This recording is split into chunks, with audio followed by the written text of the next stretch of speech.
ఏది అయినా ట్రై చెయ్యి ఆచి చికెన్ మసాలా. జనసేన పార్టీ ఎంతో ప్రతిష్టాత్మకంగా నిర్వహించే ఆవిర్భావ దినోత్సవ వేడుకలకు ఈసారి ఎందుకు దూరంగా జరిగింది?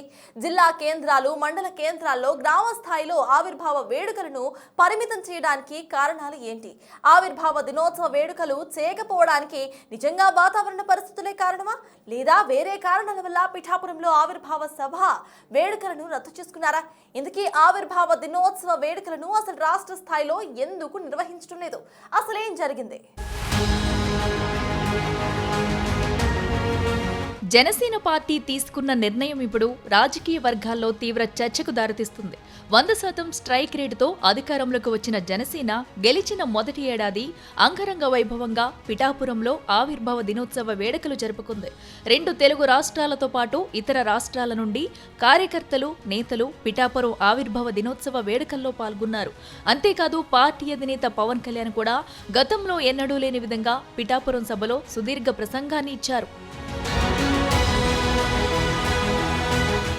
10 ఏళ్ల పోరాటంలో తన వెనక నడిచిన నాయకులను, తాను ఎదుర్కొన్న సంఘర్షణను, పార్టీకి అండగా నిలబడ్డ కార్యకర్తలను, ఇలా అన్ని విషయాల మీద మనసు విప్పి మాట్లాడారు పవన్ కళ్యాణ్. అంతేకాదు పిఠాపురం వేదికగా అతిపెద్ద నిర్ణయాన్ని కూడా ప్రకటించారు. ఇకపై జనసేన పార్టీ ఆవిర్భావ వేడుకలు పిఠాపురం గడ్డ మీద నిర్వహిస్తామంటూ ప్రకటనలు కూడా చేశారు. అఖండ మెజారిటీతో గెలిపించిన పిఠాపురం ప్రజల కోసం అక్కడే ఆవిర్భావ సభలు నిర్వహిస్తామని ప్రకటించారు. అంతేకాదు అప్పట్లో పిఠాపురం సభ సూపర్ సక్సెస్ కావడంతో నేతల్లో, కార్యకర్తల్లో ఫుల్ జోష్ కనబడింది. సీన్ కట్ చేస్తే ఏడాది తర్వాత అంటే ఈ సంవత్సరం జనసేన పార్టీ ఆవిర్భావ దినోత్సవ వేడుకలను రాష్ట్ర స్థాయిలో నిర్వహించడం లేదని స్వయంగా పార్టీ ప్రకటించింది. జిల్లాలు, నియోజకవర్గాలు, మండల కేంద్రాలు, గ్రామ స్థాయిలో పార్టీ ఆవిర్భావ వేడుకలు జరుపుకోవాలని, ఇది పవన్ కళ్యాణ్ ఆదేశాలంటూ జనసేన ఓ అధికారిక ప్రకటన విడుదల చేసింది. దీని మీద ఇప్పుడు రాజకీయ వర్గాల్లో పెద్ద ఎత్తున చర్చ సాగుతుందట. ఏడాది ముందు ఎంతో ఉత్సాహంగా జరుపుకున్న సభను ఇప్పుడు ఉన్నపలంగా ఎందుకు రద్దు చేసుకున్నారన్నది జన సైనికులను కూడా విస్మయానికి గురి చేస్తుందట. వాస్తవంగా పార్టీ సభ్యత్వ నమోదు మీద దృష్టి పెట్టాలని, ఉష్ణోగ్రతలు ప్రతికూలంగా ఉన్నాయని, అందుకే రాష్ట్ర స్థాయి వేడుకలను రద్దు చేశామని జనసేన పార్టీ ప్రకటించినా అసలు కారణాలు వేరే ఉన్నాయని చర్చ పొలిటికల్ సర్కిల్స్ లో సాగుతుందట. ప్రధానంగా పార్టీ నాయకత్వ తీరుపై కార్యకర్తల్లో, నేతల్లో అసంతృప్తి పెరుగుతుందట. గ్రౌండ్ లెవెల్లో జరుగుతున్న పరిణామాలను పార్టీ నాయకత్వం పట్టించుకోకపోవడం, కూటమిలో అంతర్గత విభేదాలు వంటి కారణాలతో జనసేన కార్యకర్తలు, నేతలు తీవ్ర గందరగోళంలో ఉన్నారంటున్నారు. అంతేకాదు కూటమి 15 ఏళ్లు కలిసి ఉండాలని, మరో 3 పర్యాయాలు ముఖ్యమంత్రిగా చంద్రబాబు ఉండాలని, కూటమి ధర్మాన్ని పాటించకపోతే మొహమాటం లేకుండా బయటికి వెళ్లిపోవచ్చంటూ పవన్ కళ్యాణ్ మాట్లాడడంతో జనసేన పార్టీని నమ్ముకున్న కార్యకర్తలకు నచ్చడం లేదని చర్చ సాగుతుందట. జన సైనికులు కారణంగా పొత్తుకు ఇబ్బందికర పరిస్థితులు తేవద్దంటూ పదే పవన్ కళ్యాణ్ మాట్లాడడం వారికి నచ్చడం లేదనేది పొలిటికల్ సర్కిల్స్ లో నడుస్తున్న టాక్. అంతేకాదు కొన్ని నియోజకవర్గాల్లో జనసేన వర్సెస్ టీడీపీ అనే విధంగా పరిస్థితులు ఉన్నాయి.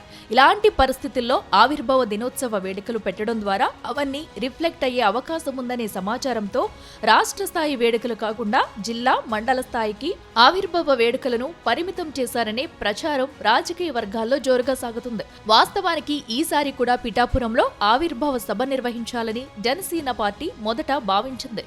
గతేడాది జరిగిన చిత్రాడ ప్రాంగణాన్ని పరిశీలించాలని పార్టీ అధిష్టానం పిఠాపురం నేతలను ఆదేశించింది.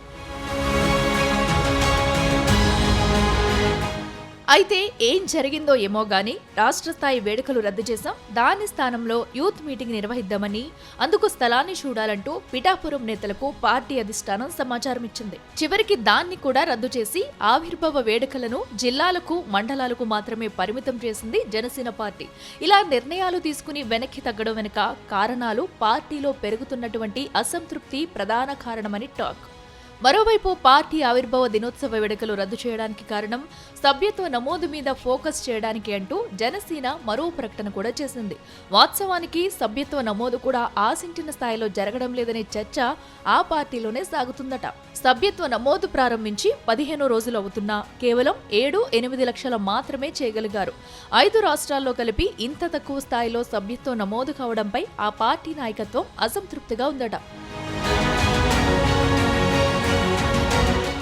వైసీపీ ప్రభుత్వ హయాంలో ప్రతికూల పరిస్థితుల్లో కూడా జనసేన వరుసగా 2 సంవత్సరాలు పార్టీ ఆవిర్భావ సభలు నిర్వహించింది. 2022లో ఇప్పటం గ్రామంలో, 2023 మచిలీపట్నంలో ఆ పార్టీ వరుసగా ఆవిర్భావ వేడుకలు నిర్వహించింది. అయితే అధికారంలో ఉన్న సమయంలో పార్టీకి అత్యంత కీలకమైనటువంటి ఆవిర్భావ దినోత్సవ వేడుకలను రాష్ట్ర స్థాయిలో నిర్వహించకపోవడం జనసేన పార్టీలో చాలా మందికి మింగుడు పడడం లేదట. ఏది ఏమైనప్పటికీ పార్టీలో జరుగుతున్నటువంటి పరిణామాల కారణంగానే ఈసారి జనసేన పార్టీ ఆవిర్భావ సభలు రాష్ట్ర స్థాయిలో నిర్వహించడం లేదని పొలిటికల్ సర్కిల్లో జరుగుతున్న చర్చ. ఆ క్రమంలో ఆవిర్భావ దినోత్సవం రోజున పవన్ ఎలాంటి దిశానిర్దేశం చేస్తారో ఆ పార్టీ శ్రేణులు ఎదురు చూస్తున్నాయట.